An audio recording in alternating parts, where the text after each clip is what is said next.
सब कुछ जिहड़ा है पहलां दी तरह नॉर्मल हो रहा है। पर असीं जे गल करिए केसिस दी डेल्टा वेरिएंट दे केस जिहड़े ने लगातार BC दे विच वध रहे ने, की कहोगे? ਹੁਣ ਇਹ ਨਾ ਹੋਵੇ ਕਿ ਰੀਜਨ ਬਾਏ ਰੀਜਨ ਕਿ ਜੇ ਸਰੀ ਦੇ ਨੰਬਰ ਵਧਦੇ ਤਾਂ ਸਰੀ ਦੇ ਵਿੱਚ ਪਾਬੰਦੀਆਂ ਹੋ ਜਾਣ, ਸੋ ਅਸੀਂ ਦੁਬਾਰਾ ਪਾਬੰਦੀਆਂ 'ਚ ਨਹੀਂ ਜਾਣਾ ਚਾਹੁੰਦੇ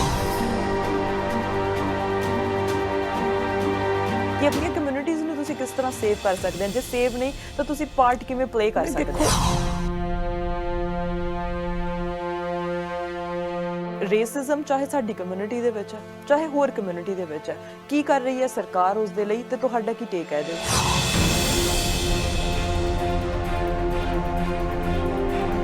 It's all not good. ਜੇ ਰੇਸਿਜ਼ਮ ਨੂੰ ਖਤਮ ਕਰਨਾ ਆ ਸਟਾਰਟਸ ਵਿਦ ਫੈਮਲੀਜ਼ ਤੇ ਜੇ ਸਾਰੇ ਰਲ ਮਿਲ ਕੇ ਕੰਮ ਕਰਨ ਆਪਾਂ ਇਹਨੂੰ ਖਤਮ ਕਰ ਸਕਦੇ ਹਾਂ। ਸਤਿ ਸ਼੍ਰੀ ਅਕਾਲ, ਨਮਸਕਾਰ। ਤੁਸੀਂ ਦੇਖ ਰਹੇ ਹੋ ਸਾਂਝਾ ਟੀਵੀ। ਮੈਂ ਹਾਂ ਤੁਹਾਡੇ ਨਾਲ ਅਰਸ਼ਦੀਪ ਤੇ ਤੁਹਾਡਾ ਸਾਰਿਆਂ ਦਾ ਖਾਸ ਮੁਲਾਕਾਤ ਦੇ ਵਿੱਚ ਸਵਾਗਤ ਹੈ। ਇਸ ਪ੍ਰੋਗਰਾਮ ਦੇ ਵਿੱਚ ਅਸੀਂ ਵੱਖ-ਵੱਖ ਸ਼ਖਸੀਅਤਾਂ ਦੇ ਨਾਲ ਗੱਲਬਾਤ ਕਰਦੇ ਹਾਂ ਤੇ ਅੱਜ ਵੀ ਇਸ ਪ੍ਰੋਗਰਾਮ ਦੇ ਵਿੱਚ ਗੱਲਬਾਤ ਹੋਵੇਗੀ BC ਦੇ ਬਾਰੇ। BC ਦੇ ਵਿੱਚ ਕੀ ਹੋ ਰਿਹਾ, ਕਿਉਂਕਿ ਬਾਰਡਰ ਜਿਹੜੇ ਨੇ ਉਹ ਅਮਰੀਕਨ ਲੋਕਾਂ ਦੇ ਲਈ ਖੁੱਲ੍ਹ ਗਏ ਨੇ ਤੇ ਸਾਡੇ ਨਾਲ ਬਾਰਡਰ ਬਿਲਕੁਲ ਨੇੜਿਓਂ ਲੱਗਦਾ। ਜੇ ਅਸੀਂ ਸਰੀ ਦੀ ਗੱਲ ਕਰ ਲਈਏ ਤਾਂ ਇੱਥੇ ਬਾਰਡਰ ਜਿਹੜਾ ਹੈ 10-15 ਮਿੰਟ ਦੀ ਦੂਰੀ ਦੇ ਉੱਤੇ ਹੈਗਾ। ਕੀ ਇੰਪੈਕਟ ਹੋਣ ਵਾਲਾ ਆਉਣ ਵਾਲੇ ਦਿਨਾਂ ਦੇ ਵਿੱਚ, ਕਿਉਂਕਿ ਕੋਵਿਡ ਦੇ ਕੇਸ ਨੇ ਜਿਹੜੇ ਉਹ ਲਗਾਤਾਰ ਵੱਧ ਰਹੇ ਨੇ। ਪਰ ਦੂਜੇ ਪਾਸੇ ਦੇਖਿਆ ਜਾਵੇ ਤਾਂ BC ਵਿੱਚ ਵੈਕਸੀਨੇਸ਼ਨ ਵੀ ਬਹੁਤ ਹੀ ਤੇਜ਼ੀ ਨਾਲ ਲੱਗ ਰਹੀ ਹੈ, ਪਰ ਫਿਰ ਵੀ ਬਹੁਤ ਸਾਰੇ ਲੋਕ ਨੇ ਜਿਨ੍ਹਾਂ ਨੇ ਅਜੇ ਕੋਈ ਵੀ ਡੋਜ਼ ਨਹੀਂ ਲਗਾਈ ਜਾਂ ਦੂਜੀ ਡੋਜ਼ ਦਾ ਇੰਤਜ਼ਾਰ ਕਰ ਰਹੇ ਨੇ। ਕਿੱਥੇ ਕੁ ਪਹੁੰਚੇ ਹੋਏ ਆ ਉਸ ਬਾਰੇ ਗੱਲ ਕਰਾਂਗੇ। ਨਾਲ ਅੱਗਾਂ ਲੱਗੀਆਂ ਹੋਈਆਂ ਨੇ BC ਦੇ ਵਿੱਚ। ਫਾਇਰ ਫਾਈਟਰ ਜਿਹੜੇ ਨੇ ਲਗਾਤਾਰ ਕੋਸ਼ਿਸ਼ਾਂ ਕਰ ਰਹੇ ਨੇ ਅੱਗਾਂ ਨੂੰ ਬੁਝਾਉਣ ਦੀਆਂ। ਹੁਣ ਥੋੜੇ ਜਿਹੇ ਦਿਨਾਂ ਤੋਂ ਮੌਸਮ ਜਿਹੜਾ ਥੋੜਾ ਜਿਹਾ ਸਹੀ ਹੋਇਆ ਸੀ, ਬਾਰਿਸ਼ ਵੀ ਹੋਈ ਆ ਕਈ ਥਾਵਾਂ ਦੇ ਉੱਤੇ, ਜਿਹੜੀ ਅੱਗਾਂ ਦੇ ਰੇਟ ਹੈਗਾ ਉਹ ਘਟ ਗਿਆ। ਪਰ ਫਿਰ ਵੀ ਅਸੀਂ ਅਗਲੇ ਹਫਤੇ ਜੇ ਅਸੀਂ ਫੋਰਕਾਸਟ ਦੇਖੀਏ, ਵੈਦਰ ਫੋਰਕਾਸਟ ਦੇਖੀਏ ਤਾਂ ਫਿਰ ਤੋਂ ਜਿਹੜੀਆਂ ਨੇ ਉਹ ਅੱਗਾਂ ਦੀ ਚੇਤਾਵਨੀ ਦਿੱਤੀ ਜਾ ਰਹੀ ਹੈ। ਜਿਹੜਾ ਟੈਂਪਰੇਚਰ ਹੈ ਉਹ ਹਾਈ ਦੱਸਿਆ ਜਾ ਰਿਹਾ। ਇਸ ਵਿੱਚ BC ਸਰਕਾਰ ਕੀ ਕਰ ਰਹੀ ਹੈ, ਸਾਨੂੰ ਕੀ ਕੁਝ ਕਰਨਾ ਚਾਹੀਦਾ, ਇਸ ਬਾਰੇ ਵੀ ਗੱਲ ਕਰਾਂਗੇ। ਤੇ ਹੋਰ ਮਸਲਾ ਜਿਹੜਾ ਬਣਿਆ ਹੋਇਆ ਰੇਸਿਜ਼ਮ ਦਾ, ਓਵਰਡੋਜ਼ ਦਾ ਤੇ ਹੋਰ ਬਹੁਤ ਸਾਰੀਆਂ ਚੀਜ਼ਾਂ ਨੇ ਅੱਜ ਇਸ ਪ੍ਰੋਗਰਾਮ ਦੇ ਵਿੱਚ ਉਸ ਬਾਰੇ ਗੱਲਬਾਤ ਹੋਵੇਗੀ, ਕਿਉਂਕਿ ਸਟੂਡੀਓ ਦੇ ਵਿੱਚ ਪਹੁੰਚੇ ਹੋਏ ਨੇ MLA ਜਿਨੀ ਸਿਮਸ। ਆਓ ਉਹਨਾਂ ਦਾ ਸਵਾਗਤ ਕਰਦੇ ਹਾਂ ਤੇ ਉਹਨਾਂ ਦੇ ਨਾਲ ਗੱਲ ਕਰਦੇ ਹਾਂ। ਸੋ ਵੈਲਕਮ ਜਿਨੀ, how are you? Good, thank you. Great to be here again in person. ਬਿਲਕੁਲ, ਹੁਣ ਜਿਵੇਂ ਕਹਿ ਸਕਦੇ ਹਾਂ ਕਿ ਅਸੀਂ ਇਨ ਪਰਸਨ ਇੱਕ ਦੂਜੇ ਨਾਲ ਮੁਲਾਕਾਤ ਕਰ ਰਹੇ ਹਾਂ। ਜਿਨੀ ਜਿੱਦਾਂ ਅਸੀਂ ਦੇਖਦੇ ਹਾਂ ਕਿ ਕਮਿਊਨਿਟੀ ਦੇ ਵਿੱਚ ਵਿਆਹ ਸ਼ਾਦੀਆਂ ਹੋ ਰਹੀਆਂ ਨੇ, ਸਭ ਕੁਝ ਜਿਹੜਾ ਹੈ ਪਹਿਲਾਂ ਦੀ ਤਰ੍ਹਾਂ ਨੋਰਮਲ ਹੋ ਰਿਹਾ। ਪਰ ਅਸੀਂ ਜੇ ਗੱਲ ਕਰੀਏ ਕੇਸਿਸ ਦੀ, ਡੈਲਟਾ ਵੇਰੀਐਂਟ ਦੇ ਕੇਸ ਜਿਹੜੇ ਨੇ ਲਗਾਤਾਰ BC ਦੇ ਵਿੱਚ ਵਧ ਰਹੇ ਨੇ, ਕੀ ਕਹੋਗੇ? ਇਹ ਡੈਲਟਾ ਵੇਰੀਐਂਟ ਦੇ ਕੇਸ ਦੁਨੀਆ ਵਾਈਡ ਵੱਧ ਰਹੇ ਆ। ਅਮਰੀਕਾ ਵਿੱਚ ਦੇਖੋ ਨੰਬਰ ਇੰਨੇ ਹਾਈ ਹੋ ਗਏ, ਉਹਨਾਂ ਦੇ ਹਸਪਤਾਲਸ ਆ ਓਵਰਫਲੋਇੰਗ ਇਨ ਮੈਨੀ ਆਫ ਦ ਸਟੇਟਸ। ਸਾਡੇ ਵੀ ਇੱਥੇ ਵੱਧ ਰਹੇ ਆ, ਕਬੈਕ ਵਿੱਚ ਵੀ, ਓਨਟਾਰੀਓ ਵਿੱਚ ਵੀ, ਕਿਉਂਕਿ ਹਾਲੇ ਤੱਕ ਸਾਡੇ ਹਾਲੇ ਵੀ ਲੋਕ ਹੈਗੇ ਆ ਜਿਨ੍ਹਾਂ ਨੇ ਵੈਕਸੀਨ ਨਹੀਂ ਲਵਾਈ। ਪਤਾ ਨਹੀਂ ਕਿਹੜੀ ਚੀਜ਼ ਦਾ ਵੇਟ ਕਰਦੇ ਆ। ਆਪਣੇ BC ਵਿੱਚ ਵੀ ਹਾਲੇ 20% ਹੈਗੇ ਆ ਜਿਨ੍ਹਾਂ ਦੇ ਵੈਕਸੀਨ ਨਹੀਂ ਲੱਗੀ। ਆਪਾਂ ਨੂੰ ਇਹ ਜ਼ਰੂਰ ਪਤਾ ਆ ਜਿਹੜਾ ਡੈਲਟਾ ਵੇਰੀਐਂਟ ਆ 96% ਆਫ ਦ ਕੇਸਿਸ ਜਿਹੜਿਆਂ ਨੂੰ ਹੁੰਦਾ ਆ ਉਹ ਨਹੀਂ ਵੈਕਸੀਨੇਟਡ ਹੈਗੇ, ਉਹਨਾਂ ਕੋਲ ਫੁੱਲੀ ਵੈਕਸੀਨੇਟਡ ਨਹੀਂ ਹੈਗੀ, 2 ਵੈਕਸੀਨ ਨਹੀਂ ਲੱਗੀਆਂ ਆ। ਸੋ ਇਸ ਕਰਕੇ ਦੇਖੋ ਡੈਲਟਾ ਵੇਰੀਐਂਟ ਹੈਗਾ ਖਤਰਨਾਕ ਵੇਰੀਐਂਟ ਆ। ਡਾਕਟਰ ਆਪ ਦੱਸਦੇ ਆ ਦੂਸਰੇ ਵੇਰੀਐਂਟ ਨਾਲੋਂ ਜ਼ਿਆਦਾ ਤੁਹਾਡੇ ਉੱਪਰ ਅਸਰ ਪੈਂਦਾ ਆ, ਤੁਹਾਡੇ ਅੰਗਾਂ 'ਤੇ ਵੀ ਅਸਰ ਪੈਂਦਾ ਆ ਲੌਂਗ ਟਰਮ। ਅਤੇ ਇਸ ਕਰਕੇ ਕਿਉਂ ਲੋਕ ਹਾਲੇ ਤੱਕ ਵੀ ਵੇਟ ਕਰ ਰਹੇ ਆ। ਕਈਆਂ ਨਾਲ ਗੱਲ ਕਰੀ ਦੀ ਆ, ਉਹ ਕਹਿੰਦੇ ਅਸੀਂ ਲਵਾਉਣਾ ਨਹੀਂ ਸੀ ਪਰ ਲਾਈਨ ਅਪ ਆ। ਕੋਈ ਲਾਈਨ ਅਪ ਹੈ ਨਹੀਂ। ਹਰੇਕ ਵੈਕਸੀਨ ਸੈਂਟਰ ਵਿੱਚ appointments are open, walk-ins are available. BC Ferries ਵਿੱਚ ਵੀ ਉੱਥੇ ਲੱਗ ਹਟੀਆਂ ਆ ਵੈਕਸੀਨਸ। ਆਪਣੇ ਇੱਥੇ ਅੱਜ ਕ੍ਰੈਸੈਂਟ ਬੀਚ ਵਿੱਚ ਲੱਗ ਰਹੀਆਂ ਆ। ਤੁਹਾਨੂੰ ਅਪੋਇੰਟਮੈਂਟ ਵੀ ਬਣਾਉਣ ਦੀ ਲੋੜ, ਤੁਹਾਨੂੰ PHN ਕਾਰਡ ਦੀ ਵੀ ਨਹੀਂ ਲੋੜ, ਤੁਸੀਂ ਜਾ ਕੇ ਵੈਕਸੀਨ ਲਵਾਵੋ। ਦੇਖੋ ਲੋਕ ਚਾਹੁੰਦੇ ਆ ਵੀ ਅਸੀਂ ਬੈਕ ਟੂ ਨੋਰਮਲ ਹੋ ਜਾਈਏ, ਪਰ ਕੋਈ ਬੈਕ ਟੂ ਨੋਰਮਲ ਨਹੀਂ ਹੋਣਾ ਜਿੰਨਾ ਚਿਰ ਅਸੀਂ ਹੋਰ ਵੈਕਸੀਨ ਨਾ ਲਾਈਏ ਲੋਕਾਂ ਦੇ, ਉਹ ਵੀ ਡਬਲ ਵੈਕਸੀਨ। ਅੱਗੇ ਹੁੰਦਾ ਸੀਗਾ ਅਸੀਂ ਐਸਟਰਾ ਨਹੀਂ ਲਵਾਉਣੀ, ਅਸੀਂ ਫਾਈਜ਼ਰ ਲਵਾਉਣੀ ਆ, ਅਸੀਂ ਮੋਡਰਨਾ ਨਹੀਂ ਲਵਾਉਣੀ, ਅਸੀਂ ਫਾਈਜ਼ਰ ਲਵਾਉਣੀ ਆ। ਇਸ ਵਕਤ ਮੋਡਰਨਾ, ਫਾਈਜ਼ਰ ਦੋਨੋਂ ਹੀ ਇਕੁਅਲ ਵੈਕਸੀਨਸ ਹੈਗੀਆਂ ਆ, ਦੋਨੋਂ ਹੀ ਅਵੇਲੇਬਲ ਹੈਗੀਆਂ ਆ। ਕਿਸੇ ਵੀ ਇਨਸਾਨ ਕੋਲ ਕੋਈ ਵੀ ਐਕਸਕਿਊਜ਼ ਹੈ ਨਹੀਂ। ਜੀ ਸਹੀ ਨਾ ਕਹਿ ਸਕਦੇ ਆ ਵੀ ਸਾਡੇ ਕੋਲ ਵਕਤ ਹੈ ਨਹੀਂ। ਤੁਹਾਡੇ EMPLOYER ਨੂੰ ਤੁਹਾਨੂੰ ਟਾਈਮ ਦੇਣਾ ਪੈਂਦਾ ਆ। ਇੱਥੇ ਤੱਕ ਹੈਗਾ ਆ ਕਾਫੀ ਆਰਗੇਨਾਈਜੇਸ਼ਨਸ ਹੈਗੇ ਆ ਜਿਹੜੇ ਰਾਈਡਸ ਵੀ ਦੇ ਰਹੇ ਆ। ਤੇ ਹੁਣ ਵਾਜੇ ਵੇਲੇ ਜਿਹਨਾਂ ਨੂੰ ਵੈਕਸੀਨ ਲੱਗੀ ਉਹ ਕਹਿੰਦੇ ਸਰਕਾਰ ਨੂੰ ਹੋਰ ਕੁਝ ਕਰਨਾ ਚਾਹੀਦਾ। ਮੈਂ ਕਹਿੰਦੀ ਹੁਣ ਸਰਕਾਰ ਹੋਰ ਕੀ ਕਰੇ। ਹੁਣ ਤਾਂ ਇਨਸਾਨਾਂ ਦੇ ਲੋਕਾਂ ਦੇ ਹੱਥ ਵਿੱਚ ਆ। ਤੁਹਾਡੇ ਆਪਣੇ ਰਿਸ਼ਤੇਦਾਰਾਂ ਨੂੰ ਕਹੋ, ਆਪਣੇ ਪਰਿਵਾਰਕ ਮੈਂਬਰ ਨੂੰ ਕਹੋ, ਦੋਸਤ ਮਿੱਤਰਾਂ ਨੂੰ ਕਹੋ, ਜੇ ਤੁਸੀਂ ਆਪਣੇ ਲਈ ਨਹੀਂ ਵੈਕਸੀਨ ਲਵਾਉਣੀ ਫਿਰ ਗੱਲ ਡਿਫਰੈਂਟ ਸੀ। ਪਰ ਜਦੋਂ ਤੁਸੀਂ ਵੈਕਸੀਨ ਨਹੀਂ ਲਵਾਉਂਦੇ ਤੁਹਾਡਾ ਸਾਰਿਆਂ ਦਾ ਅਸਰ ਸਾਡੇ ਤੇ ਵੀ ਪੈਂਦਾ ਆ। ਬਿਲਕੁਲ। ਇਸ ਕਰਕੇ ਜੇ ਅਸੀਂ ਚਾਹੁੰਦੇ ਆ ਵੀ ਕੰਪਲੀਟਲੀ ਬੈਕ ਟੂ ਨੋਰਮਲ ਹੋ ਜਾਈਏ, ਫਿਰ ਮੈਂ ਜਿਹੜਾ ਲੋਕਾਂ ਨੇ ਹਾਲੇ ਤੱਕ ਵੈਕਸੀਨ ਨਹੀਂ ਲਵਾਈ ਉਹਨਾਂ ਦੇ ਮੂਹਰੇ ਬੇਨਤੀ ਕਰਦੀ ਆ, ਪਲੀਜ਼ ਵੈਕਸੀਨ ਲਵਾਵੋ। ਇਸ ਵੈਕਸੀਨ ਇਟਸ ਬੀਨ ਟੈਸਟਡ, ਬਹੁਤ ਸਾਲ ਪਹਿਲਾਂ ਸ਼ੁਰੂ ਹੋ ਗਈ ਸੀ ਇਸ ਵੈਕਸੀਨ ਡਿਵੈਲਪਮੈਂਟ ਦੀ। ਉਹ ਵੈਕਸੀਨ ਨੂੰ ਅਡਾਪਟ ਹੀ ਕਰਨਾ ਪੈਂਦਾ ਹੁੰਦਾ ਆ। ਸੋ ਵੈਕਸੀਨ ਤੋਂ ਬਗੈਰ ਬਹੁਤ ਮੁਸ਼ਕਲ ਹੈਗਾ ਆ। ਕਈ ਮੁਲਕ ਹੈਗੇ ਆ ਉਹ ਕਹਿਣ ਲੱਗ ਪਏ ਜਿੰਨਾ ਚਿਰ ਤੁਹਾਡੇ ਕੋਲ ਡਬਲ ਵੈਕਸੀਨ ਹੈ ਨਹੀਂ ਤੁਸੀਂ ਇੱਥੇ ਆ ਨਹੀਂ ਸਕਦੇ। ਕਈ ਮੁਲਕਾਂ ਨੇ ਗਾ ਇਹ ਵੀ ਕਹਿ ਦੇਣਾ ਆ, ਕਈ ਸੂਬੇ ਕਹਿਣ ਲੱਗ ਪਏ ਆ ਤੁਸੀਂ ਸਪੋਰਟਸ ਨਹੀਂ ਦੇਖਣ ਜਾ ਸਕਦੇ, ਤੁਸੀਂ ਮੂਵੀ ਨਹੀਂ ਦੇਖਣ ਜਾ ਸਕਦੇ। ਗਾਂ ਕਈ ਸੋਚਦੇ ਆ ਵੀ ਜੇ ਰੈਸਟੋਰੈਂਟ ਵਿੱਚ ਵੀ ਜਾਣਾ ਆ ਆਪਣਾ ਵੈਕਸੀਨ ਕਾਰਡ ਦਿਖਾ ਕੇ ਫਿਰ ਅੰਦਰ ਜਾਵੋ। ਪਰ ਮੈਂ ਨਹੀਂ ਕਹਿੰਦੀ ਵੀ ਲਾਲਚ ਨਾਲ ਕਰੋ, ਇਸ ਨਾਲ ਕਰੋ ਕਰਕੇ ਸਹੀ ਕੰਮ ਹੈਗਾ ਕਰਨ ਲਈ ਆਪਣੇ ਵੈਕਸੀਨ ਲਵਾਵੋ। ਬਹੁਤ ਸਾਰੇ ਮੁਲਕ ਹੈਗੇ ਆ ਅਫਰੀਕਾ ਵਿੱਚ, ਸਾਊਥ ਅਮਰੀਕਾ ਵਿੱਚ, ਇੰਡੀਅਨ ਸਬ ਕੰਟੀਨੈਂਟ ਵਿੱਚ ਵੀ, ਜਿੱਥੇ ਲੋਕ ਤਰਸਦੇ ਆ ਵੀ ਸਾਡੇ ਵੈਕਸੀਨ ਲੱਗੇ। ਬਿਲਕੁਲ। ਸਾਡੇ ਕੋਲ ਵੈਕਸੀਨ ਪਈ ਆ, ਸਾਡੇ ਫੇਰ ਵੀ ਲੋਕ ਹੈਗੇ ਆ ਜਿਹੜੇ ਕਈ ਰੀਜ਼ਨ ਆ ਉਹਨਾਂ ਕੋਲ। ਕਈ ਕਹਿੰਦੇ ਸਾਡੇ ਕੋਲ ਟਾਈਮ ਹੈ ਨਹੀਂ, ਕਈ ਕਹਿੰਦੇ ਹਾਲੇ ਸੋਚਿਆ ਨਹੀਂ, ਕਈ ਕਹਿੰਦੇ ਅਸੀਂ ਵੇਟ ਕਰਦੇ ਆ। ਉਹਨਾਂ ਨੂੰ ਤਾਂ ਮੈਂ ਕੋਈ ਗੱਲ ਕਹਿੰਦੀ ਕਾਹਦੀ ਉਡੀਕਦੇ ਆ, ਜਿੱਦਣ ਹੋ ਜਾਊਗਾ ਉਦਣ ਲਵਾਉਣੀ ਆ, ਫਿਰ ਤੁਸੀਂ ਲਵਾ ਨਹੀਂ ਸਕਦੇ। ਹੁਣ ਜਿਨ੍ਹਾਂ ਨੂੰ ਹੋ ਜਾਂਦਾ ਆ ਅਮਰੀਕਾ ਵਿੱਚ ਜਿਹੜੇ ਐਂਟੀ ਵੈਕਸਰ ਸੀਗੇ ਚੀਕਾਂ ਮਾਰਦੇ ਵੀ ਹੁਣ ਸਾਡੇ ਵੈਕਸੀਨ ਲਾ ਦਿਓ, ਤੇ ਬਾਹਰ ਆ ਕੇ ਲੋਕਾਂ ਨੂੰ ਵੀ ਕਹਿੰਦੇ ਲਵਾ ਲਵੋ ਕਰਕੇ ਤੁਹਾਡੀ ਹੈਲਥ ਤੇ ਬਹੁਤ ਵੱਡਾ ਅਸਰ ਪੈਂਦਾ ਆ। ਸੋ ਮੈਨੂੰ ਪਤਾ ਆ ਲੋਕ ਅੱਕ ਗਏ ਆ ਮੇਰੀ ਗੱਲ ਸੁਣ ਕੇ। ਮੈਂ ਫਿਰ ਵੀ ਕਹੂੰਗੀ ਜੇ ਅਸੀਂ ਸੁਧਾਰ ਲੈ ਕੇ ਆਉਣਾ ਆ, ਜੇ ਅਸੀਂ ਬੈਕ ਟੂ ਨੋਰਮਲ ਜਾਣਾ ਆ, ਜੇ ਅਸੀਂ ਚਾਹੁੰਦੇ ਆ ਸਾਡੇ ਬੱਚੇ ਵੀ ਸੇਫ ਰਹਿਣ, ਫਿਰ ਪੂਰੀ ਜ਼ਰੂਰਤ ਹੈਗੀ ਆ ਵੈਕਸੀਨ ਲਵਾਵੋ। ਹਾਲੇ ਤੱਕ ਕੋਈ ਵੈਕਸੀਨ ਹੈ ਨਹੀਂ 12 ਸਾਲਾਂ ਤੋਂ ਥੱਲੇ ਬੱਚਿਆਂ ਲਈ। ਆਪਣੇ ਸੈਕੰਡ ਵੈਕਸੀਨ ਸਰੀ ਦੇ ਵਿੱਚ ਘੱਟ ਲੱਗੀ ਆ। ਬਿਲਕੁਲ। ਸੈਕੰਡ ਵੈਕਸੀਨ ਜਾ ਕੇ ਲਵਾਵੋ, ਜੇ ਤੁਸੀਂ ਪਹਿਲੀ ਨਹੀਂ ਲਵਾਈ ਉਹ ਵੀ ਲਵਾਵੋ। ਬਿਲਕੁਲ, ਕਿਉਂਕਿ ਹੁਣ ਜਿਹੜੇ ਹੈਲਥ ਦੇ ਵੱਲੋਂ ਮੈਸੇਜ ਵੀ ਆ ਰਹੇ ਨੇ ਕਿ ਜੇ ਤੁਸੀਂ ਸੈਕੰਡ ਡੋਜ਼ ਨਹੀਂ ਲਗਵਾਈ ਤਾਂ ਲਗਵਾ ਕੇ ਆਓ, ਕਿਉਂਕਿ ਹੁਣ ਬਾਰਡਰ ਖੁੱਲ ਗਏ ਨੇ। ਹੁਣ ਬਾਰਡਰ ਤੇ ਵੇਟ ਦੇਖੀ ਗਈ ਹੈ, ਸਾਡੇ ਤੋਂ ਬਾਰਡਰ ਵੀ ਬਹੁਤ ਨੇੜੇ ਹੈਗੇ ਨੇ। ਸੋ ਜਿਹੜੇ ਫੁੱਲੀ ਵੈਕਸੀਨੇਟ ਹੈਗੇ ਨੇ ਉਹ ਅਮਰੀਕਾ ਤੋਂ ਕੈਨੇਡਾ ਦੇ ਵਿੱਚ ਐਂਟਰ ਹੋ ਰਹੇ ਨੇ। ਪਰ ਇਹ ਨਾ ਹੋਵੇ ਕਿ ਜੇ ਅਸੀਂ ਵੈਕਸੀਨ ਨਹੀਂ ਲਗਵਾਉਂਦੇ ਤਾਂ ਆਉਣ ਵਾਲੇ ਦਿਨਾਂ 'ਚ ਹੋਰ ਪਾਬੰਦੀਆਂ ਲੱਗਣ। ਜਿਵੇਂ ਹੁਣ ਓਕਨਾਗਨ ਦੇ ਵਿੱਚ ਅਸੀਂ ਦੇਖੀਆਂ ਨੇ ਕਿ ਉੱਥੇ ਕਿੰਨੀਆਂ ਰਿਸਟ੍ਰਿਕਸ਼ਨਸ ਫਿਰ ਤੋਂ ਦੁਬਾਰਾ ਉਹ ਫਿਰ ਤੋਂ ਫੇਜ਼ ਜਿਹੜੇ ਨੇ ਉਹ ਬੈਕਵਰਡ ਜਾਣ ਲੱਗ ਗਿਆ। ਉੱਥੇ ਫਿਰ ਤੋਂ ਪਾਬੰਦੀਆਂ ਲੱਗ ਗਈਆਂ ਨੇ। ਹੁਣ ਇਹ ਨਾ ਹੋਵੇ ਕਿ ਰੀਜਨ ਬਾਏ ਰੀਜਨ ਕਿ ਜੇ ਸਰੀ ਦੇ ਨੰਬਰ ਵਧਿਆ ਤਾਂ ਸਰੀ ਦੇ ਵਿੱਚ ਪਾਬੰਦੀਆਂ ਹੋ ਜਾਣ, ਜਾਂ ਵੈਨਕੂਵਰ ਦੇ ਵਿੱਚ ਵਧਿਆ ਵੈਨਕੂਵਰ ਦੇ ਵਿੱਚ ਹੋ ਜਾਣ। ਸੋ ਅਸੀਂ ਦੁਬਾਰਾ ਪਾਬੰਦੀਆਂ 'ਚ ਨਹੀਂ ਜਾਣਾ ਚਾਹੁੰਦੇ ਕਿਉਂਕਿ ਉਹਦੇ ਨਾਲ ਬਹੁਤ ਇਫੈਕਟ ਪੈਂਦਾ। ਇੱਕ ਸਾਡੀ ਇਕਨੋਮੀ ਤੇ ਪੈਂਦਾ, ਇੱਕ ਸਾਡੀ ਮੈਂਟਲ ਹੈਲਥ ਤੇ, ਇੱਕ ਡਰੱਗ ਐਂਡ ਓਪੀਓਇਡ ਕ੍ਰਾਈਸਿਸ ਤੇ ਵੀ ਪੈਂਦਾ ਆ। ਹਰੇਕ ਸਾਡੀ ਲਾਈਫ ਦੇ ਵਿੱਚ ਪੈਂਦਾ ਆ। ਪਰ ਤੁਸੀਂ ਦੇਖੋ ਓਕਨਾਗਨ ਦੇ ਵਿੱਚ ਲੋ ਲੈਵਲ ਹੈਗਾ ਸੀ ਵੈਕਸੀਨ ਦਾ। ਉਹਦਾ ਨਤੀਜਾ ਕੀ ਹੋਇਆ? ਜਦੋਂ ਡੈਲਟਾ ਵੇਰੀਐਂਟ ਆਇਆ ਉੱਥੇ ਜ਼ਿਆਦਾ ਫੈਲਿਆ। ਕਿਹੜੀ ਏਜ ਗਰੁੱਪ ਵਿੱਚ ਜ਼ਿਆਦਾ ਫੈਲ ਰਿਹਾ ਇਸ ਵਕਤ? 20 ਤੋਂ 40 ਸਾਲਾਂ ਤੱਕ। ਕਿਉਂ? ਕਰਕੇ ਉੱਥੇ ਵੈਕਸੀਨ ਲੈਵਲਸ ਆ ਲੋ। ਸੋ ਸਾਡੇ ਕੋਲ ਸਾਇੰਸ ਹੈਗੀ ਆ, ਐਵੀਡੈਂਸ ਹੈਗੀ ਆ, ਡੇਟਾ ਹੈਗਾ ਆ ਵੀ ਜਿਨ੍ਹਾਂ ਦੇ 2 ਵੈਕਸੀਨਸ ਲੱਗੀਆਂ ਆ ਉਹਨਾਂ ਨੂੰ ਸਿਰਫ 4% ਨੂੰ ਹੁੰਦਾ ਆ, ਫਿਰ ਵੀ ਸੀਰੀਅਸ ਇੰਪੈਕਟ ਨਹੀਂ ਹੁੰਦੀ। ਪਰ ਇਸ ਕਰਕੇ ਜਦੋਂ ਤੁਹਾਡੇ ਹੱਥ ਵਿੱਚ ਹੱਲ ਹੋਵੇ ਫਿਰ ਤੁਸੀਂ ਕਿਉਂ ਨਹੀਂ ਲਾਉਂਦੇ? ਕਈ ਐਂਟੀ ਵੈਕਸਰਸ ਹੈਗੇ ਆ, ਉਹ ਕਹਿੰਦੇ ਅਸੀਂ ਨਹੀਂ ਲਵਾਉਣੀ, ਇਹਦੇ ਵਿੱਚ ਪਤਾ ਨਹੀਂ ਕੀ ਪਾਇਆ, ਚਿਪ ਪਾਇਆ। ਕਈ ਤਾਂ ਬੰਦੇ ਕਹਿ ਦਿੰਦੇ ਆ। ਮੈਨੂੰ ਕਹਿੰਦੇ ਤੁਹਾਡੇ ਹੱਥ ਵਿੱਚ ਤਾਂ ਫੋਨ ਫੜਿਆ ਹੈ, ਜੇ ਤੁਸੀਂ ਚਾਹੁੰਦੇ ਆ ਚਿਪ ਤਾਂ ਪਾਉਣ ਦੀ ਲੋੜ ਹੀ ਨਹੀਂ। ਹੱਥ ਵਿੱਚ ਫੋਨ ਆ, ਉਹਦੇ ਥਰੂ ਸਭ ਕੁਝ ਟ੍ਰੇਸਿੰਗ ਹੋ ਸਕਦੀ ਹੈ ਜੀ। ਸਹੀ। ਸੋ ਮੈਂ ਤਾਂ ਇਹ ਕਹੂੰਗੀ ਜਾ ਕੇ ਲਵਾਵੋ। ਆਪਾਂ ਜੇ ਪੋਲੀਓ ਦੇ ਵੈਕਸੀਨ ਨਾ ਲਵਾਉਂਦੇ ਅੱਜ ਤੱਕ ਪੋਲੀਓ ਫੈਲਣੀ ਸੀ।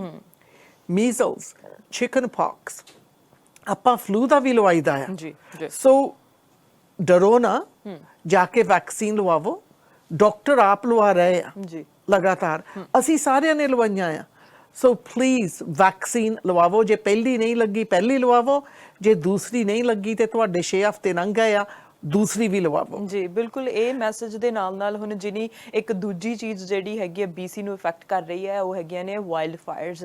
ਫਾਇਰ ਫਾਈਟਰ ਜਿਹੜੇ ਨੇ ਮੈਕਸੀਕੋ ਤੋਂ ਪਹੁੰਚੇ ਹੋਏ ਨੇ, ਆਸਟ੍ਰੇਲੀਆ ਤੋਂ ਪਹੁੰਚੇ ਹੋਏ ਨੇ, ਜਿਹੜੇ ਮਦਦ ਕਰ ਰਹੇ ਨੇ ਅੱਗ ਬੁਝਾਉਣ ਦੇ ਵਿੱਚ। ਤੇ ਸਾਡੇ ਲੋਕਲ ਫਾਇਰ ਫਾਈਟਰਸ ਲਗਾਤਾਰ ਉਹ ਇਹ ਨਹੀਂ ਦੇਖ ਰਹੇ ਕਿ ਅਸੀਂ ਕਿਹੜੀ ਸ਼ਿਫਟ ਤੇ ਕੰਮ ਕਰ ਰਹੇ ਹਾਂ, ਅਸੀਂ ਕਿਹੜੇ ਹਾਲਾਤਾਂ ਦੇ ਵਿੱਚ ਕੰਮ ਕਰ ਰਹੇ ਹਾਂ, ਤਾਂ ਸਾਰੇ ਜਿਹੜੇ ਨੇ ਉਹ ਅੱਗਾਂ ਬੁਝਾਉਣ ਦੀ ਕੋਸ਼ਿਸ਼ ਕਰ ਰਹੇ ਨੇ। ਚਾਹੇ ਹੁਣ ਜਿਹੜਾ ਨੰਬਰ ਕਹਿੰਦੇ ਘਟ ਗਿਆ ਇਸ ਹਫਤੇ, ਪਰ ਅਗਲੇ ਹਫਤੇ ਫਿਰ ਤੋਂ ਵੈਦਰ ਫੋਰਕਾਸਟ ਇਹ ਹੈ ਕਿ ਟੈਂਪਰੇਚਰਸ ਜਿਹੜੇ ਨੇ ਹਾਈ ਹੋ ਸਕਦੇ ਨੇ, ਤੇ ਇਸ ਦੇ ਵਿਚਕਾਰ ਜਿਹੜਾ ਇੱਕ ਜਿਹੜਾ ਟਾਊਨ ਹੈਗਾ ਉਹ ਤਾਂ ਪੂਰੀ ਤਰ੍ਹਾਂ ਨੁਕਸਾਨਿਆ ਗਿਆ। ਪਰ ਹੁਣ ਗਵਰਨਮੈਂਟ ਦੇ ਵੱਲੋਂ ਕੀ ਕੀਤਾ ਜਾ ਰਿਹਾ ਹੈ ਇਹਨਾਂ ਅੱਗਾਂ ਤੇ ਕਾਬੂ ਪਾਉਣ ਦੇ ਲਈ, ਜਾਂ ਜਿਹੜੀਆਂ ਫਾਇਰ ਫਾਈਟਰਸ ਦੇ ਉਹਨਾਂ ਨੂੰ ਸੁਵਿਧਾਵਾਂ ਦੇਣ ਦੇ ਲਈ?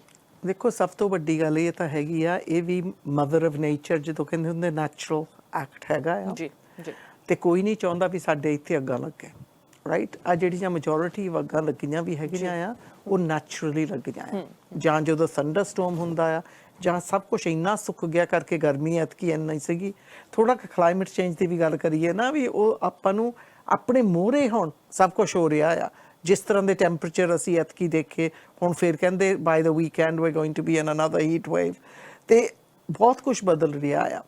ਇਹ ਅੱਗਾਂ ਇਹ ਨਹੀਂ ਪਹਿਲੀ ਵਾਰੀ ਲੱਗੀਆਂ ਆ, ਹਰੇਕ ਸਮਰ ਲੱਗਦੀਆਂ ਆ, ਪਰ ਪਹਿਲਾਂ ਥੋੜੀਆਂ ਹੁੰਦੀਆਂ ਸੀਗੀਆਂ। 2017 ਵਿੱਚ ਬਹੁਤ ਲੱਗੀਆਂ ਸੀਗੀਆਂ। ਉਦੋਂ ਜਦੋਂ ਮੈਂ ਗਈ ਨਾ ਟੂਰ BC ਦੀ ਕਰਨ, ਉਦੋਂ ਦੇਖਦੇ ਸੀਗੇ ਬਾਜਵੇਰੇ ਸਾਰੇ ਹਿਲ ਸਾਈਡਸ ਹੀ ਐਨ ਲੂਏ ਹੋਏ ਪਏ ਸੀਗੇ। ਐਤਕੀ ਅੱਗਾਂ ਪਹਿਲਾਂ ਸ਼ੁਰੂ ਹੋ ਗਈਆਂ ਤੇ ਲੱਗੀਆਂ ਵੀ ਜ਼ਿਆਦਾ ਆ, ਕਿਉਂਕਿ ਇੱਕ ਤਾਂ ਗਰਮੀ ਬਹੁਤ ਸੀਗੀ। ਉਸ ਗਰਮੀ ਦੇ ਵਿੱਚ ਆਪਾਂ ਨੂੰ ਪਤਾ ਹੀ ਆ ਵੀ ਜਿੱਦਾਂ ਵੀ ਨੈਚੁਰਲੀ ਵੀ ਅੱਗਾਂ ਲੱਗ ਜਾਂਦੀਆਂ ਜਦੋਂ ਧਰਤੀ ਇੰਨੀ ਗਰਮ ਹੋ ਜਾਵੇ ਨਾ, ਤੇ ਸਭ ਕੁਝ ਸੁੱਕਿਆ ਪਿਆ ਹੋਵੇ। ਥੋੜੀਆਂ ਅੱਗਾਂ ਹੈਗੀਆਂ ਜਿਹੜੀਆਂ ਲੱਗੀਆਂ ਕਰਕੇ ਇਨਸਾਨ ਵੀ ਗਲਤੀਆਂ ਕਰਦਾ ਆ।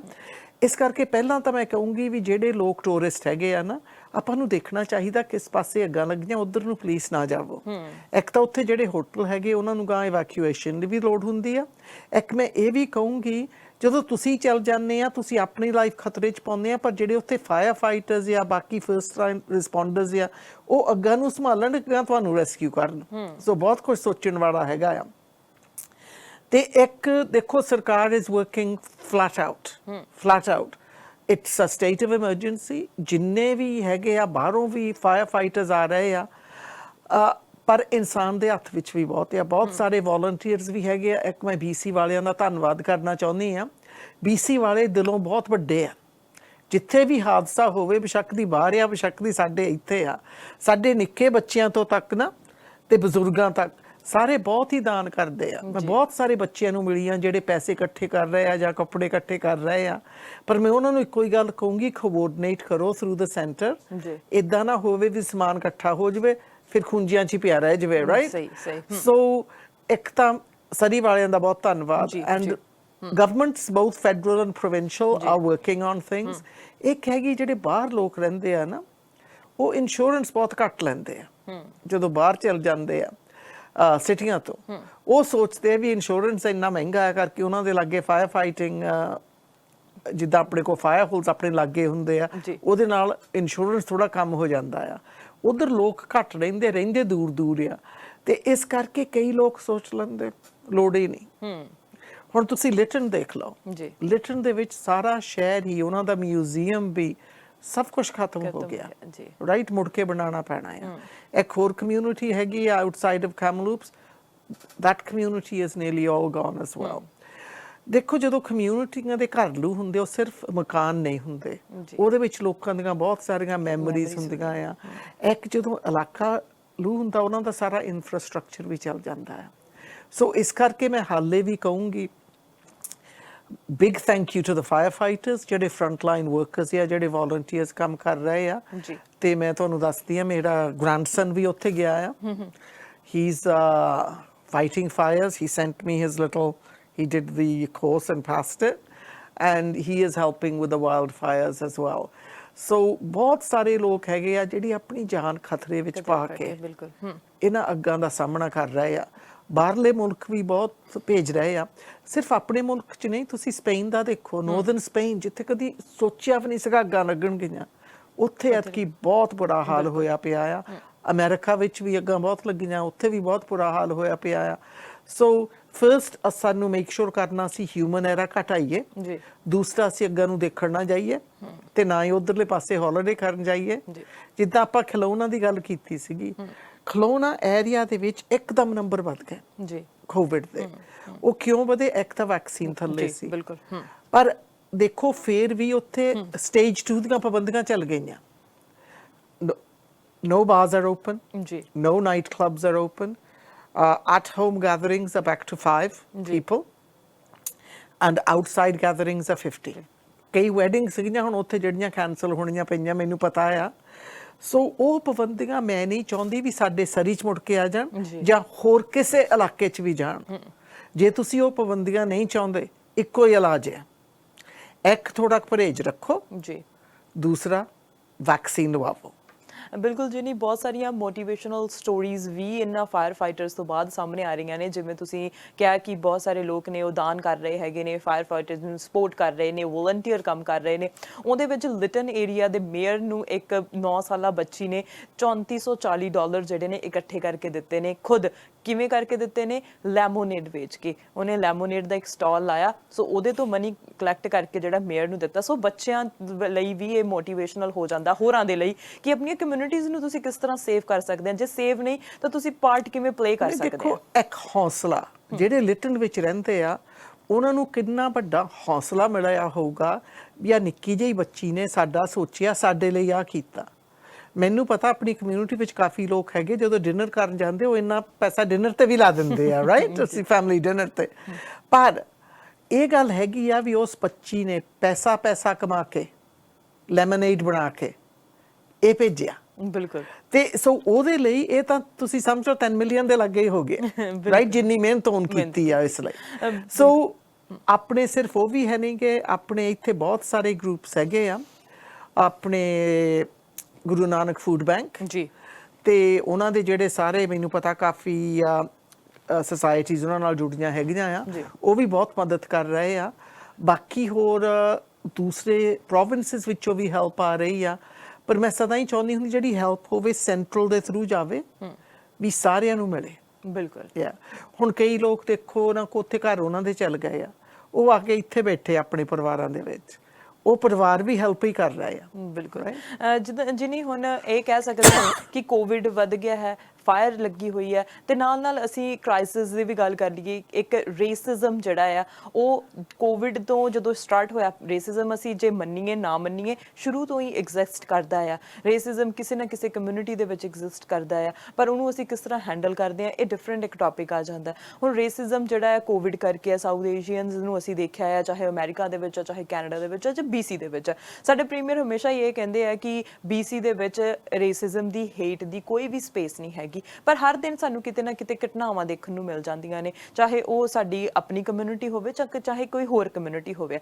ਰੀਸੈਂਟਲੀ ਜਿਹੜਾ ਇੱਕ ਹੇਟ ਦਾ ਕ੍ਰਾਈਮ ਜਿਹੜਾ ਸਾਹਮਣੇ ਆਇਆ ਹੈ ਉਹ ਇਹ ਹੈ ਕਿ ਸਾਡੀਆਂ ਬੀਬੀਆਂ ਜਿਹੜੀਆਂ ਨੇ ਪਾਰਕ ਦੇ ਵਿੱਚ ਬੈਠੀਆਂ ਸੀ ਤੇ ਕਿਸੇ ਗੋਰੇ ਜੋੜੇ ਦੇ ਵੱਲੋਂ ਉਹਨਾਂ ਦੇ ਉੱਤੇ ਗਾਰਬੇਜ ਪਾਇਆ ਗਿਆ, ਤੇ ਉਸ ਤੋਂ ਬਾਅਦ ਉਹਨਾਂ ਦੇ ਲਈ, ਉਹਨਾਂ ਦੇ ਹੱਕ ਦੇ ਲਈ ਰੈਲੀ ਵੀ ਕੀਤੀ ਗਈ, RCMP ਨੂੰ ਰਿਪੋਰਟ ਵੀ ਲਿਖਵਾਈ ਗਈ। ਉਸ ਰੈਲੀ ਦੇ ਵਿੱਚ ਤੁਸੀਂ ਵੀ ਸ਼ਾਮਿਲ ਹੋਏ ਸੀ ਖਾਸ ਤੌਰ ਦੇ ਉੱਤੇ। ਸੋ ਰੇਸਿਜ਼ਮ ਚਾਹੇ ਸਾਡੀ ਕਮਿਊਨਿਟੀ ਦੇ ਵਿੱਚ ਹੈ, ਚਾਹੇ ਹੋਰ ਕਮਿਊਨਿਟੀ ਦੇ ਵਿੱਚ ਹੈ, ਕੀ ਕਰ ਰਹੀ ਹੈ ਸਰਕਾਰ ਉਸ ਦੇ ਲਈ, ਤੇ ਤੁਹਾਡਾ ਕੀ ਟੇਕ ਹੈ ਇਹਦੇ ਉੱਤੇ? ਦੇਖੋ, ਰੇਸਿਜ਼ਮ ਇਜ਼ ਅਨਐਕਸੈਪਟੇਬਲ। ਬਹੁਤ ਕੁਛ ਹੁਣ ਅੱਡ ਕੀਤਾ ਗਿਆ ਆ RCMP ਦੇ ਹੱਥ ਵਿੱਚ ਵੀ ਥਰੂ ਇਨਵੈਸਟੀਗੇਟਿੰਗ ਹੇਟ ਕ੍ਰਾਈਮਸ, ਤੇ ਉਹਦੇ ਨਾਲ ਉਹਨਾਂ ਦੇ ਕੋਲ ਕਾਫੀ ਜ਼ਿਆਦਾ ਟੂਲਸ ਹੋ ਗਏ ਆ, ਇਸ ਕਰਕੇ ਉਹ ਇਨਵੈਸਟੀਗੇਟ ਕਰ ਰਹੇ ਆ ਜੀ। ਦੇਖੋ, ਰੇਸਿਜ਼ਮ ਨਵੀਂ ਚੀਜ਼ ਹੈ ਨਹੀਂ। ਰੇਸਿਜ਼ਮ ਆਪਾਂ ਇੰਡੀਆ 'ਚ ਵੀ ਦੇਖਿਆ ਆ, ਆਪਾਂ ਬਾਹਰ ਆ ਕੇ ਵੀ ਦੇਖਿਆ ਆ। ਮੈਂ ਇੰਗਲੈਂਡ ਵਿੱਚ ਬਹੁਤ ਦੇਖਿਆ ਹੈ, ਉਦੋਂ ਕਰਕੇ ਸਾਡੇ ਵਰਗੇ ਲੋਕ ਤਾਂ ਬਾਹਲੇ ਹੈ ਹੀ ਨਹੀਂ ਸੀਗੇ। ਸੋ ਰੇਸਿਜ਼ਮ ਇਜ਼ ਰੋਂਗ। ਇਹ ਨਹੀਂ ਰੇਸਿਜ਼ਮ ਕੌਣ ਕਰ ਰਿਹਾ ਆ, ਰੇਸਿਜ਼ਮ ਇਜ਼ ਰੋਂਗ। ਇਸ ਮੁੱਦੇ ਤੋਂ ਹੀ ਤਰੋ, ਫਾਊਂਡੇਸ਼ਨ ਤੋਂ। ਰੇਸਿਜ਼ਮ ਇਜ਼ ਰੋਂਗ, ਬੇਸ਼ੱਕ ਦੀ ਆਪਾਂ ਦੂਸਰੀ ਕੌਮ ਦੇ ਅਗੇਂਸਟ ਕਰੀਏ ਜਾਂ ਉਹ ਸਾਡੇ ਅਗੇਂਸਟ ਕਰਨ। ਜੀ ਜੀ। ਤੇ ਆਪਾਂ ਨੂੰ ਪਤਾ ਆ ਇੰਡੀਆ 'ਚੋਂ ਜਿਹੜੇ ਆਏ ਆ, ਇੰਡੀਆ ਵਿੱਚ ਤਾਂ ਜਾਤ ਪਾਤ ਦਾ, ਅਸੀਂ ਤਾਂ ਸਿੱਖ ਕਮਿਊਨਿਟੀ ਵਿੱਚ ਵੀ ਡਿਵਾਈਡ ਹੋ ਜਾਂਦੇ ਆ ਵੀ ਉਹ ਤਖਾਣ ਆ, ਉਹ ਆ, ਉਹ ਆ। It's 올 not good. ਆਪਾਂ ਨੂੰ ਇਨਸਾਨ ਹੀ ਹੁੰਦਾ ਆ, ਤੇ ਉਹਨੂੰ ਬਰਾਬਰਤਾ ਦੀ ਲੋੜ ਹੁੰਦੀ ਆ। Treat them equally and treat them with respect. Racism is wrong and it needs to be eradicated. Government ਕੰਮ ਕਰ ਰਹੀ ਆ, ਐਂਟੀ ਰੇਸਿਜ਼ਮ ਬਿੱਲ ਵੀ ਆਊਗਾ, ਪਰ ਕਾਨੂੰਨਾਂ ਨਾਲ society ਨਹੀਂ ਚੇਂਜ ਹੁੰਦੀ। That's true. society ਚੇਂਜ ਹੁੰਦੀ ਹੈ with education and ਜਦੋਂ ਜਨਤਾ ਖੜੀ ਹੁੰਦੀ ਆ। ਇਹ ਨਹੀਂ ਅਸੀਂ ਵੀ ਖੜੇ ਹੋ ਕੇ ਉਹੋ ਹੀ ਕੰਮ ਕਰੀਏ ਜਿਨ੍ਹਾਂ ਦੇ ਅਸੀਂ ਖਿਲਾਫ ਹੁੰਦੇ ਆ। ਉਦਣ ਆਪਣੇ ਉੱਥੇ ਕਈ ਕੁਛ ਬੋਲਿਆ ਗਿਆ ਜਿਹੜਾ ਵੀ ਨਹੀਂ ਵੀ ਬੋਲਣਾ ਚਾਹੀਦਾ ਸੀਗਾ, ਕਿਉਂਕਿ ਅਸੀਂ ਉੱਥੇ ਐਂਟੀ ਰੇਸਿਜ਼ਮ ਤੇ ਗਏ ਸੀਗੇ। ਜਦੋਂ ਅਸੀਂ ਗਲਤ ਲਫ਼ਜ਼ ਵਰਤਣ ਲੱਗ ਪੈਂਦੇ ਆ, ਫਿਰ ਅਸੀਂ ਉਹ ਜਿਹੜਾ ਇਸ਼ੂ ਆ ਉਹਦੇ ਤੋਂ ਲੋਕਾਂ ਦੀ ਨਜ਼ਰ ਦੂਸਰੇ ਪਾਸੇ ਚੱਲ ਜਾਂਦੀ ਆ। ਮੈਂ ਉਹ ਬੀਬੀ ਦੀ ਤੇ ਉਹਨਾਂ ਦੀ ਪੋਤੀ ਦੀ ਬਹੁਤ ਰਿਸਪੈਕਟ ਕਰਦੀ ਆ, ਕਰਕੇ ਉਹਨਾਂ ਨੇ ਆਪਣੀ ਆਵਾਜ਼ ਖੋਲੀ। ਉਹਨੇ ਇਹ ਵੀ ਕਿਹਾ ਉਦਣ ਸਟੇਜ ਤੋਂ ਵੀ ਆ ਜਿਹੜੇ ਸਾਰੇ ਲੋਕ ਹੁਣ ਇੱਥੇ ਰੌਲਾ ਪਾਉਂਦੇ ਆ, ਉਸ ਦਿਨ ਕਈ ਜਾਣੇ ਇੱਥੇ ਸੀਗੇ, ਉਦੋਂ ਕਾਹਤੇ ਨਹੀਂ ਤੁਸੀਂ ਕਿਸੇ ਨੇ ਮੂੰਹ ਖੋਲਿਆ? ਜੀ ਬਿਲਕੁਲ। ਕਹਿੰਦੀ ਹੁਣ ਰੈਲੀ ਹੋ ਗਈ ਆ, ਹੁਣ ਤੁਸੀਂ ਮੂੰਹ ਖੋਲਦੇ ਆ। ਰਾਈਟ, ਸ਼ੀ ਵਾਸ ਰਾਈਟ। ਜਦੋਂ ਵੀ ਰੇਸਿਜ਼ਮ ਹੋਵੇ ਉਦੋਂ ਹੀ ਸਾਨੂੰ ਕੁਛ ਨਾ ਕੁਛ ਕਰਨਾ ਚਾਹੀਦਾ ਆ। ਜੇ ਵੀ ਅਸੀਂ ਨਹੀਂ, ਮੈਂ ਨਹੀਂ ਕਹਿੰਦੀ ਆਪਣੀ ਜਾਨ ਖਤਰੇ 'ਚ ਪਾਵੋ, phone the police, go and be an ally, stand next to the person। ਬਾਜੇ ਵੇਲੇ ਉਹੋ ਹੀ ਇਨਫ ਹੁੰਦਾ ਵੀ ਇੱਕ ਨਹੀਂ ਵੀ ਦੋ ਤਿੰਨ ਹੋ ਗਏ ਆ। ਰਾਈਟ, ਸਾਨੂੰ ਬੱਚਿਆਂ ਨੂੰ ਵੀ ਸਿਖਾਉਣਾ ਪੈਣਾ, ਜਦੋਂ ਵੀ ਤੁਹਾਡੇ ਅਗੇਂਸਟ ਕੋਈ ਬੁਲੀਇੰਗ ਕਰ ਰਿਹਾ ਆ ਜਾਂ ਰੇਸਿਜ਼ਮ ਕਰ ਰਿਹਾ ਆ, ਰਿਪੋਰਟ ਕਰੋ, ਸਕੂਲੇ ਕਰੋ, ਘਰ ਆ ਕੇ ਸਾਨੂੰ ਦੱਸੋ, ਕਿਉਂਕਿ ਫਿਰ ਸਾਨੂੰ ਕੁਛ ਨਾ ਕੁਛ ਇਦਾਂ ਹੀ ਸੋਸਾਇਟੀ ਨੂੰ ਬਦਲਣਾ ਪੈਣਾ ਆ। ਪਰ ਵਾਜੇ ਵੇਲੇ ਮੈਂ ਦੇਖਿਆ ਆ ਜਦੋਂ ਬੱਚੇ ਹੁੰਦੇ ਆ ਨਾ, ਇੱਕ ਮੈਂ ਸਿੰਪਲ ਜਿਹੀ ਤੁਹਾਨੂੰ ਗੱਲ ਦੱਸ ਦਿੰਦੀ ਆ ਨਾ, ਜਦੋਂ ਸਾਨੂੰ ਅੱਜ ਕੱਲ ਕੋਈ ਕਹੇ ਵੀ ਬਰਾਊਨ ਲੋਕ ਆ ਕਰਦੇ ਆ, ਅਸੀਂ ਸਭ ਤੋਂ ਜਾ ਕੇ ਰੌਲਾ ਪਾਉਂਗੇ ਵੀ ਇਹ ਰੇਸਿਜ਼ਮ ਆ। ਪਰ ਅਸੀਂ ਜੇ ਮੁਸਲਿਮ ਕਮਿਊਨਿਟੀ ਦੇ ਅਗੇਂਸਟ ਜਾਂ ਇੰਗਲਿਸ਼ ਕਮਿਊਨਿਟੀ ਦੇ ਇੰਗਲਿਸ਼ ਸਪੀਕਿੰਗ ਕੌਕੇਸ਼ੀਅਨ ਕਮਿਊਨਿਟੀ ਦੇ ਅਗੇਂਸਟ ਅਸੀਂ ਕਹਿ ਦਈਏ ਆਹੋ ਸਾਰੇ ਗੋਰੇ ਇਦਾਂ ਦੇ, ਇਹਨਾਂ ਨੂੰ ਤਾਂ ਅਕਲ ਵੀ ਹੈ ਨਹੀਂ, ਇਹਨਾਂ ਨੂੰ ਇੱਥੋਂ ਕੱਢ ਦਿਓ ਜਾਂ ਇਹਨਾਂ ਨੂੰ ਇੱਥੇ ਆਉਣ ਨਾ ਦੇਵੋ, ਸਾਡੇ ਗਰੁੱਪ 'ਚ ਨਾ ਖੜੇ ਹੋਣ ਦੇਵੋ, ਉਹ ਵੀ ਰੇਸਿਜ਼ਮ ਆ। ਰੇਸਿਜ਼ਮ ਸਿਰਫ ਆਪਣੇ ਅਗੇਂਸਟ ਨਹੀਂ ਹੈਗਾ, ਰੇਸਿਜ਼ਮ ਚਾਈਨੀਜ਼ ਦੇ ਅਗੇਂਸਟ ਬਹੁਤ ਹੁੰਦਾ ਆ। ਬਾਜੇ ਵੇਲੇ ਅਸੀਂ ਜਿਹੜੇ ਕਾਲੇ ਲੋਕ ਆ ਉਹਨਾਂ ਦੇ ਅਗੇਂਸਟ ਅਸੀਂ ਬਹੁਤ ਰੇਸਿਸਟ ਹੈਗੇ ਕਮਿਊਨਿਟੀ ਵਿੱਚ। ਅਸੀਂ ਰੇਸਿਜ਼ਮ ਜਿਹੜੇ ਫਿਲੀਪੀਨ 'ਚੋਂ ਆਉਂਦੇ ਉਹਨਾਂ ਦੇ ਅਗੇਂਸਟ ਵੀ ਹੋ ਜਾਂਦੇ ਆ ਵੀ ਇਹਨਾਂ ਨੂੰ ਆਹ ਨਹੀਂ ਪਤਾ, ਉਹ ਨਹੀਂ ਪਤਾ। ਸੋ ਆਪਾਂ ਨੂੰ ਬਹੁਤ ਕੁਛ ਅੰਦਰ ਵੀ ਝਾਕਣਾ ਪੈਣਾ ਆ ਜੇ ਰੇਸਿਜ਼ਮ ਨੂੰ ਖਤਮ ਕਰਨਾ ਆ। starts with families, starts with us raising our kids, starts in the school system। ਤੇ ਜੇ ਸਾਰੇ ਰਲ ਮਿਲ ਕੇ ਕੰਮ ਕਰਨ ਆਪਾਂ ਇਹਨੂੰ ਖਤਮ ਕਰ ਸਕਦੇ ਹਾਂ। ਪਰ ਬਾਜੇ ਵੇਲੇ ਅਸੀਂ ਲੋਕਾਂ ਦੀ ਸ਼ਕਲ ਤੇ ਉਹਨਾਂ ਨੂੰ ਜੱਜ ਕਰ ਲਈਦਾ ਹੈ। ਬਿਲਕੁਲ, ਉਹਨਾਂ ਨੇ ਕਿੱਦਾਂ ਦੇ ਕੱਪੜੇ ਪਾਏ ਆ, ਕਿੱਦਾਂ ਦੇ ਹੈਗੇ ਆ। ਅਸੀਂ ਮੈਂ ਇੰਗਲੈਂਡ ਵਿੱਚ ਵੱਡੀ ਹੋਈ ਸੀਗੀ, ਅਸੀਂ ਕਦੀ ਵਰਡ ਮੁਸਲਿਮ ਵਰਤਿਆ ਹੀ ਨਹੀਂ ਸੀ। ਸਾਡੇ ਜਦੋਂ ਜਿੱਥੇ ਅਸੀਂ ਸੀਗੇ ਉੱਥੇ ਵਾਲੇ ਹੈ ਨਹੀਂ ਸੀਗੇ ਪਹਿਲਾਂ ਨਾ, ਫਰਮ ਪਾਕਿਸਤਾਨ। ਪਰ ਜਦੋਂ ਅਸੀਂ ਵੱਡੇ ਹੋਣ ਲੱਗੇ ਆ ਨਾ ਤੇ ਸਾਨੂੰ ਲੋਕਾਂ ਨੇ ਕਹਿਣਾ ਆ ਪਾਕੀ ਆ ਗਏ ਆ। ਉਹਨਾਂ ਨੂੰ ਇਹ ਵੀ ਨਹੀਂ ਸੀ ਪਤਾ ਵੀ ਕੌਣ ਪਾਕਿਸਤਾਨ ਤੋਂ ਆ ਤੇ ਕੌਣ ਇੰਡੀਆ ਦੇ ਵਿੱਚੋਂ ਆ। And it was a very negative term. ਬਿਲਕੁਲ ਰਾਈਟ।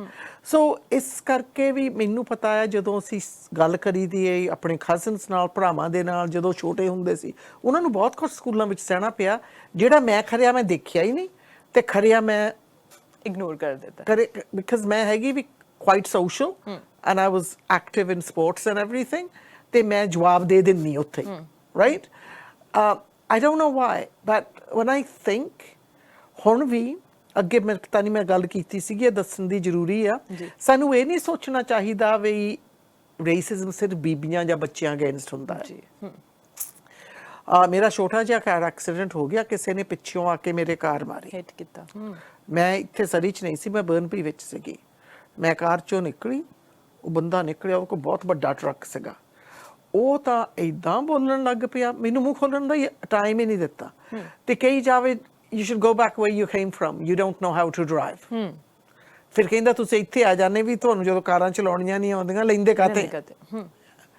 ਮੈਂ ਉਹਨੂੰ ਕਈ ਵਾਰੀ ਇੰਗਲਿਸ਼ ਵਿੱਚ ਕਿਹਾ, please sir ਲਿਸਨ, all I want is your information, you give me yours, let the police decide। ਮੈਨੂੰ ਪਤਾ ਸੀ ਉਹਦਾ ਕਸੂਰ ਸੀ ਕਰਕੇ ਮੈਂ ਤਾਂ ਲਾਈਟ ਤੇ ਖੜੀ ਸੀ, ਉਹ ਪਿੱਛੋਂ ਆ ਕੇ ਉਹਨੂੰ ਮਾਰੀ।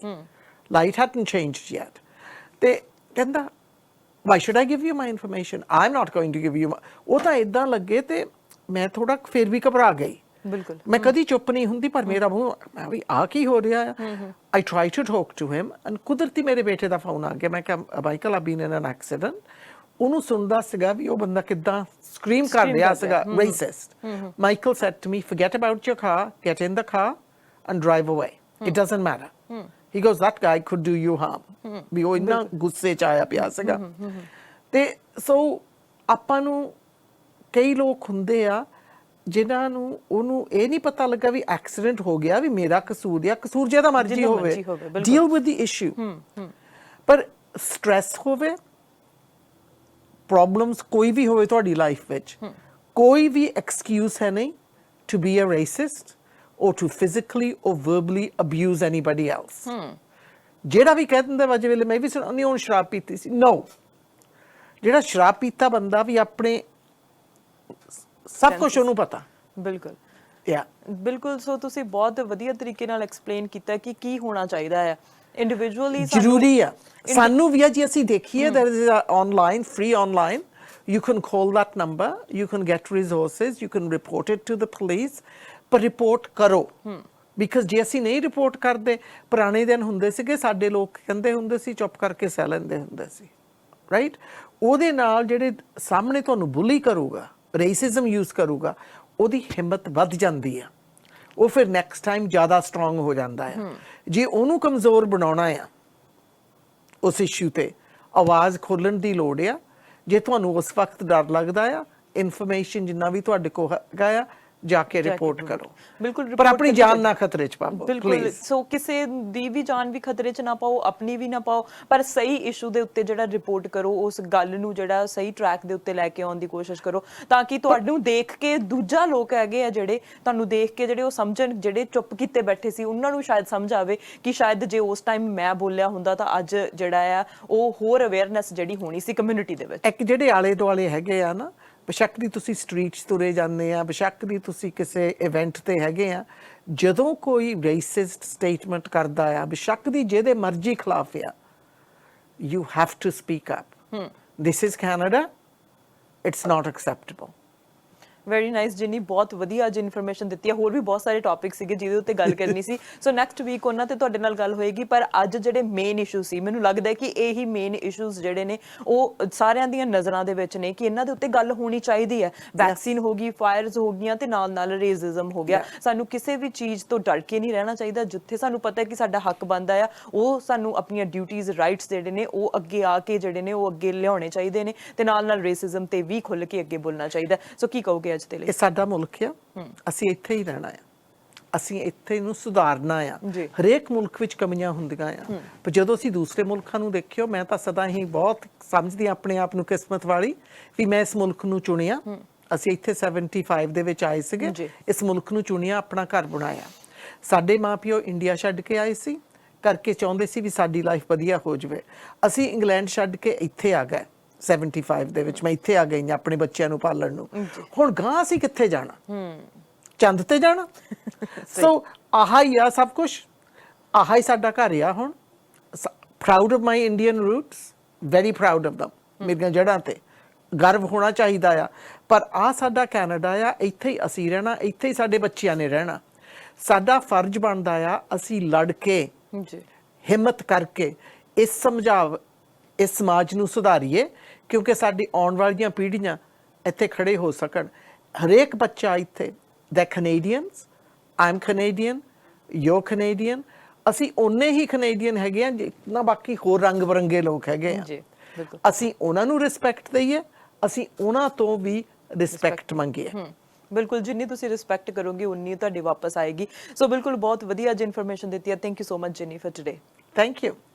ਸੋ ਜਿਨੀ ਸਿਮਸ ਦੇ ਨਾਲ ਅੱਜ ਗੱਲ ਹੋਈ, ਜਿਨ੍ਹਾਂ ਨੇ ਦੱਸਿਆ ਕਿ ਸਭ ਤੋਂ ਵੱਡੀ ਪ੍ਰੋਬਲਮ ਜਿਹੜੀ ਹੈ ਵੈਕਸੀਨ ਹੈ। ਵੈਕਸੀਨ ਜਿਹੜੀ ਹੈ ਜ਼ਰੂਰ ਲਗਵਾਓ ਤੁਸੀਂ। ਜੇ ਨਹੀਂ ਲਗਵਾਈ, ਜੇ ਪਹਿਲੀ ਡੋਜ਼ ਨਹੀਂ ਲਗਵਾਈ, ਪਹਿਲੀ ਡੋਜ਼ ਲਗਵਾਓ। ਦੂਸਰੀ ਡੋਜ਼ ਨਹੀਂ ਲਗਵਾਈ ਤਾਂ ਦੂਸਰੀ ਡੋਜ਼ ਲਗਵਾਓ, ਤਾਂ ਕਿ ਅਸੀਂ ਆਪਣੇ ਆਪ ਨੂੰ, ਆਪਣੀ ਫੈਮਿਲੀ ਨੂੰ ਤੇ ਆਪਣੀਆਂ ਕਮਿਊਨਿਟੀਜ਼ ਨੂੰ ਸੇਫ ਤੇ ਸਿਕਿਉਰ ਕਰ ਸਕੀਏ। ਤੇ ਨਾਲ ਨਾਲ ਫਾਇਰ ਫਾਈਟਰਸ ਜਿਹੜੇ ਨੇ ਉਹਨਾਂ ਨੂੰ ਇੱਕ ਵਾਰ ਫਿਰ ਤੋਂ ਸਲੂਟ, ਜਿਹੜੇ ਸਾਡੀਆਂ ਅੱਗਾਂ ਬਚਾਉਣ ਦੀ ਕੋਸ਼ਿਸ਼ ਕਰ ਰਹੇ ਨੇ। ਤੇ ਨਾਲ ਨਾਲ ਰੇਸਿਜ਼ਮ ਦੀ ਕਿਤੇ ਵੀ ਕੋਈ ਜਗ੍ਹਾ ਨਹੀਂ ਹੈ। ਜੇ ਤੁਸੀਂ ਕਿਤੇ ਰੇਸਿਜ਼ਮ ਹੁੰਦਾ ਦੇਖਦੇ ਹੋ ਜਾਂ ਤੁਹਾਡੇ ਨਾਲ ਇਸ ਤਰ੍ਹਾਂ ਦੀ ਕੋਈ ਵੀ ਘਟਨਾ ਹੁੰਦੀ ਹੈ, ਡੂ ਗੋ ਰਿਪੋਰਟ ਜ਼ਰੂਰ ਕਰੋ। ਤੇ ਨਾਲ ਨਾਲ ਅਸੀਂ ਤੁਹਾਡੇ ਤੱਕ ਇਸੇ ਤਰ੍ਹਾਂ ਹੀ ਇਨਫੋਰਮੇਸ਼ਨ ਪਹੁੰਚਾਉਂਦੇ ਰਵਾਂਗੇ। ਦੇਖਦੇ ਰਹੋ ਸਾਂਝਾ ਟੀਵੀ ਦੇ। ਮੈਨੂੰ ਅਰਸ਼ਦੀਪ ਨੂੰ ਦਿਓ ਇਜਾਜ਼ਤ। ਸਤਿ ਸ਼੍ਰੀ ਅਕਾਲ।